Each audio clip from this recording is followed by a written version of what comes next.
Kamusta after a long time na hindi kayo nagkatrabaho ni Encho, ngayon back to work kayo together? Sobrang excited po ako na makatrabaho ulit si Encho kasi yung last project namin sa TV, yung Maria del Barrio pa, tapos yung sa pelikula naman po, yung I Do. Pero ngayon, sobrang nilolook forward ko kasi yung kwento din po na gagawin namin, sobrang maganda po talaga siya. Yung Once a Princess na sinulat ni Angel Bautista. Yun yung title? Yes.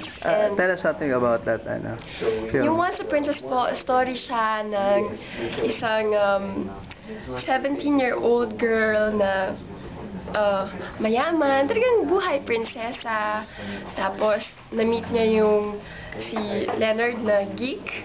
So, syempre, di ba, pag sa school ka, popular ka, parang bawal na makipaghalubilo ka sa parang ganun yung nila dun eh. Pero, hindi niya napigilan, na in love siya, and then, something tragic happened. Tapos, naghiwalay sila, hindi okay yung paghiwalay nila, and then later on, after 7 years, nagkita ulit sila. And then, since hindi okay yung dati, ngayon tinatry nila kung paano ulit mabubuo kung ano man yung meron sila dati. So, yun yung nila, struggle. But it's a beautiful story po. Do you wish to be a princess? Parang, kumbaga, maraming mga artista na they wish na magkaroon ng role na become princess, parang ganyan. Ikaw ba pinangarap mo rin na maging princess kahit sa pelikula? Hindi naman siguro pinangarap, pero po, kasi di ba pag every character na binibigay sa'yo, nakaka-excite kasi hindi mo alam kung paano yun ipa-portray, ganyan. Pero also in this movie po, kasama namin si Direk Luis. So, yun, sobrang excited kami na makatrabaho siya ni Encho. Paano being a businesswoman compared sa pagiging artista? Ibang world naman po siya, pero I'm learning so much. Yun, makaka-excite dahil marami kang natututunan. Why food? Why food? Mahilig po talaga ako sa pagkain. Itong restaurant na inopen ko, partner ko po dito si boyfriend. And yun, pareho kami mahilig sa pagkain. So why not put up our own restaurant na pwede ilagay doon yung mga pagkain na gusto namin kainin.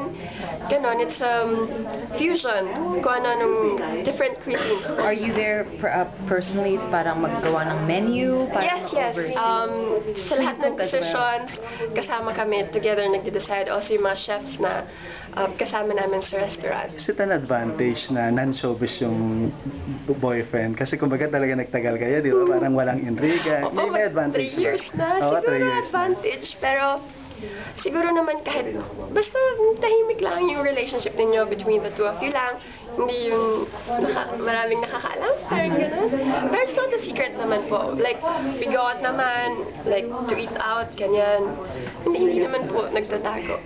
Siguro lang kasi hindi siya showbiz, kaya yung mga, hindi masyadong, parang kumbaga wala masyadong care. Laging tanong ng karamihan, di ba? Pagka medyo lumagpasan ng 3 years, wala pang plans to settle down. Naku, hindi po. Marami pa po akong gustong gawin sa buhay ko. And I'm still young and it can't wait. And he's willing to wait naman po. He knows na yung trabaho po talaga yung priority ko. Speaking of love life, Valentine's Day is right around the corner. Anong plano niyo? After 3 years, meron pa bang special Valentine's na? plans! Mag-work kami, shooting, kasi yung target na showing ng movie is March 12. So, definitely buong month ng Feb, tatrabaho kami ni Enchong. So, baka kami magkasama. Excited ba to work together again? Yes, excited talaga. And Enchong naman, kahit na matagal kami hindi nagkatrabaho, like together sa isang project, andun talaga yung bond, kasi we're really friends and comfortable na kami sa isa't Hindi naman seloso si boyfriend pag kami mga ganyan. Hindi. He's very supportive. Nung nalaman niya na magkaka-movie kami, nagplano siya na pa-block screening, ganun siya supportive. So, ganun ka supportive. Pinakilala mo na personally si Encho? Yeah, na-meet na niya si Enchong.